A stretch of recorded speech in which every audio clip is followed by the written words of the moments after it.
Welcome to this quick and easy guide on how to unlink a device from your WhatsApp account. Whether you're looking to remove an old device or secure your account, this tutorial will walk you through the process step by step. First, open the WhatsApp app on your primary phone. This is the device where your account is actively logged in.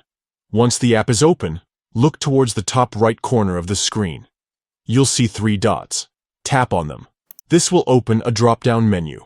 From the menu, select the option labeled Linked Devices. Here, you'll find a list of all devices currently connected to your WhatsApp account.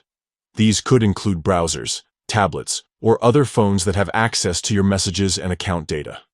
Next, identify the device you want to unlink. Tap on that specific device name. A confirmation prompt will appear with an option to log out. Tap Log Out, and within seconds the device will be disconnected from your account.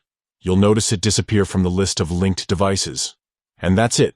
You've successfully unlinked a device from your WhatsApp account. Regularly checking and managing linked devices is a great way to ensure your account stays secure and free from unauthorized access. Thanks for tuning in. If you found this guide helpful, be sure to share it with others who might benefit from these steps. Stay safe and secure on WhatsApp.